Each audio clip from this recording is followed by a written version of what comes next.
कांग्रेस प्रवक्ता कौशल मुंगटा हमारे साथ जुड़ गया है। कौशल जी, बहुत बहुत स्वागत है आपका जनता टीवी पर।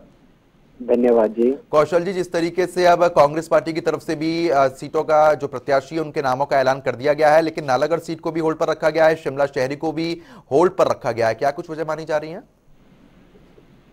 वजह अभी हमारी कुछ प्रत्याशियों की सूची आनी बाकी है, इस पर मंथन हो रहा है। हम नहीं चाहते कि इस बार कोई भी कमी रह जाए। हमारी जो प्रत्याशी ने इलेक्शन लड़ना है, हालांकि उनको फोन पर पहले ही कह दिया गया है, तैयारियां पूरी है। कुछ लोग हमारे नॉमिनेशन भी कल भरने जा रहे हैं। हमारी एक एक प्रत्याशी की लिस्ट जो है जिताऊ प्रत्याशियों की लिस्ट है, और जो जीतने वाले लोग हैं उन्हीं को ही, जिन्होंने काम पूरे 5 साल में जो है हमारे क्षेत्र में किया है, उनको ही पार्टी जो है टिकट दे रही है और उन्हीं को ही जो है मौका मिलेगा। तो जो ये अभी होल्डिंग पर नाम चल रहे हैं वो भी बहुत ही जल्दी आपके बीच कुछ ही घंटों में जो है जारी कर दिए जाएंगे। बिल्कुल, लेकिन कौशल जी, जिस तरीके से 19 विधायक हैं जिनको फिर से टिकट दिया गया, लेकिन जो नए प्रत्याशी थे उनके कहीं ना कहीं जहन में ये चीज थी कि इस बार उनको टिकट दिया जाएगा, लेकिन इस बार फिर से 19 विधायकों को टिकट मिला है। देखिए, ऐसा है प्रद्युम्न जी, जिन्होंने अच्छा काम 5 सालों में किया है, जिनको जनता ने ऑलरेडी पहले ही जीत करके जिता करके भेजा हुआ है, तो उनका टिकट काटना मुझे नहीं लगता कोई औचित्य बनता है। उन्होंने पिछले चुनाव में भी अच्छा काम किया है। उस चुनाव में भी हमारे कम से कम 17 से 23 विधानसभा क्षेत्र आते थे, उन्होंने उसमें भी हमने जीत दर्ज की है। 4-0 से हमने भाजपा को चुनाव में हराया है। तो उनका टिकट काटना मुझे नहीं लगता कि कहीं की बुद्धिमत्ता है, और वो सारे 19 के 19 विधायक दोबारा चुन के आएंगे। इस बात को लेकर मैं आश्वस्त कर देना चाहता हूँ। तो हमारे जो 19 विधायक है, ये जो है डिस्कस का मसला नहीं है। ये तो खुशी की बात है कि उन्होंने अच्छा काम किया है और फिर से उनको टिकट मिला है। बिल्कुल, लेकिन कौशल जी, इस तरीके से आपका उत्साह ये चीज दर्शा रहा है कि इस बार आप लोग बड़े ही उत्साह पूर्वक मैदान में उतरने वाले हैं, लेकिन कहीं ना कहीं बीजेपी की तरफ से भी इस बात का जिक्र किया जा रहा है कि आने वाले समय में जो रिवाज बदलने की बात कांग्रेस कर रही है वो नहीं बदलेगा, क्योंकि जनता बीजेपी को सपोर्ट करती है, प्यार करती है। जनता अगर बीजेपी को प्यार करती प्रद्युम्न जी, तो ये 4-0 का टुकड़ा साफ नहीं होता उपचुनाव में। यहाँ इनके बड़े बड़े दिल्ली से नेता आए थे, इसीलिए अभी भी ये घबराए हुए हैं। मोदी जी की 3-4 रैलियां करवा चुके हैं, अमित शाह की रैलियां करवा चुके हैं, नड्डा जी की रैलियां करवा चुके हैं। पूरा सेंटर यहाँ हिमाचल में आकर के बैठ गया है, क्योंकि 4-0 का टुकड़ा साफ हुआ है।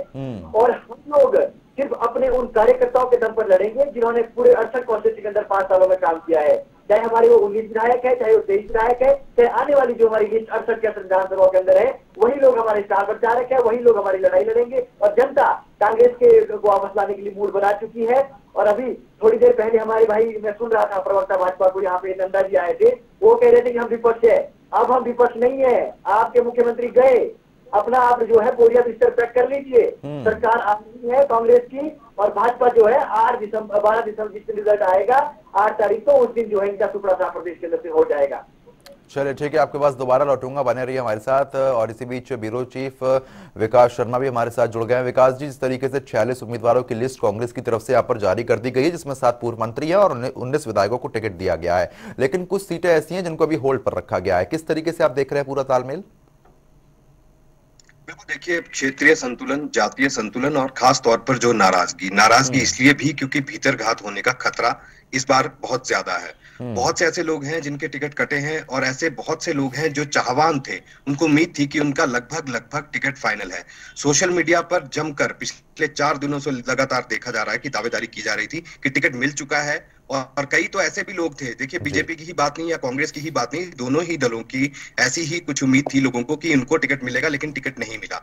ऐसे में किस तरह से डैमेज कंट्रोल किया जाना है, क्या आगे की तैयारी है, आगे की रणनीति क्या रहेगी अगर टिकट के चाहवान को अगर टिकट नहीं मिलता, तो पार्टी के खिलाफत ना हो, पार्टी के खिलाफ वो काम ना करे, पार्टी के साथ मिलकर या उम्मीदवार के साथ मिलकर कंधे से कंधा मिलाकर प्रचार प्रसार करे और उनको जिताए। क्योंकि जिताऊ उम्मीदवार को कई सर्वे हुए थे, 3 से 4 सर्वे जो है वो अलग अलग तरह के हुए हैं, चाहे वो कांग्रेस की बात करें, चाहे वो बीजेपी की बात करें। तो ये सर्वे के आधार पर टिकट का आवंटन और जिताऊ उम्मीदवार को जो टिकट का आवंटन यहाँ पर किया जाना था।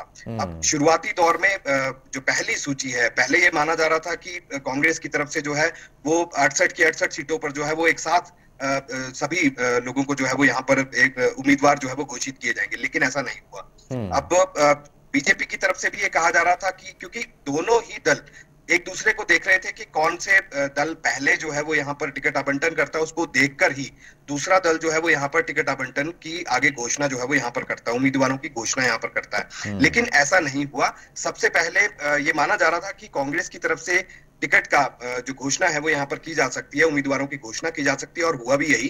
कांग्रेस की तरफ से पहले यहाँ पर घोषणा जरूर की गई, लेकिन कल भी देर शाम तक जिस तरह से बैठकों का दौर बीजेपी में शामिल देखने के लिए मिला, दिल्ली में जो है लगातार बैठकों का दौर रहा, चिंतन और मंथन इस बात को लेकर होता रहा कि अगर गलत टिकट आवंटन हो जाए तो किस तरह से डैमेज कंट्रोल जो है वो यहाँ पर करना है, गलत टिकट आवंटन जो है वो इस बार ना हो, इस बात की पूरी कोशिश यहाँ पर जो है वो की जा रही थी। उपचुनावों में हमने देखा बीजेपी को सत्ता पक्ष, मतलब कि इस समय अगर बीजेपी की सरकार हिमाचल प्रदेश में थी, बावजूद इसके हिमाचल प्रदेश में 0-4 जो है वो स्कोर देखने के लिए मिला, यानी कि एक भी सीट जो है वो भाजपा यहाँ पर नहीं बचा पाई उपचुनावों में।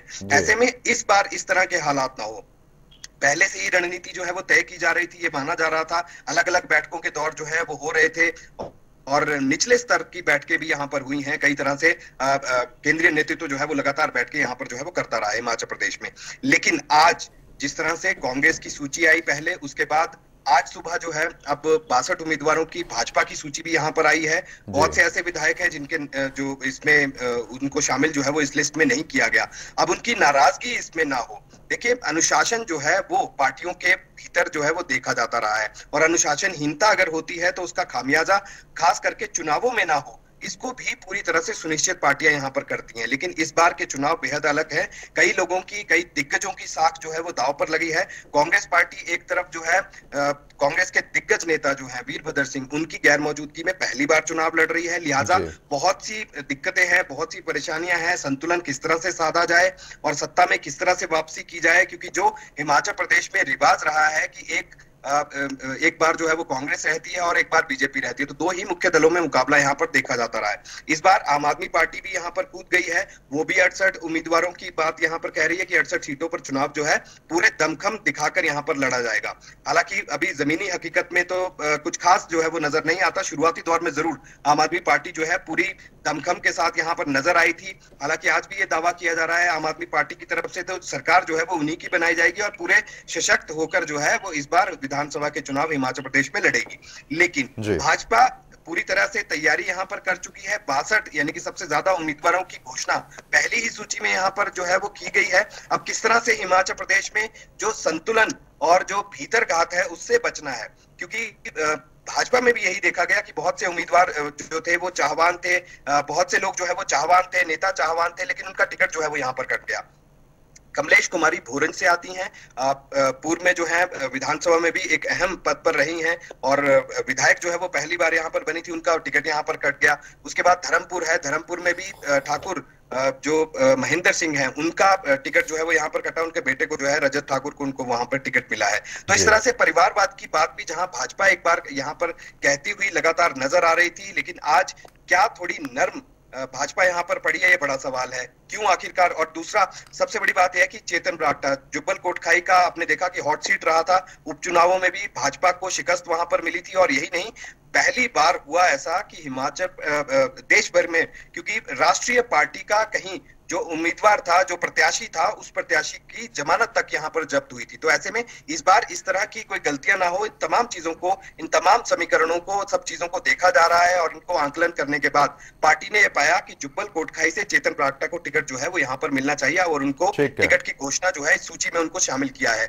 शिमला शहरी बहुत ही महत्वपूर्ण सीट, देखिए शिमला शहरी से सुरेश भारद्वाज जो है वो यहाँ से टिकट पर जो है वो यहाँ से लड़ते रहे, 4 बार के विधायक यहाँ पर रहे हैं।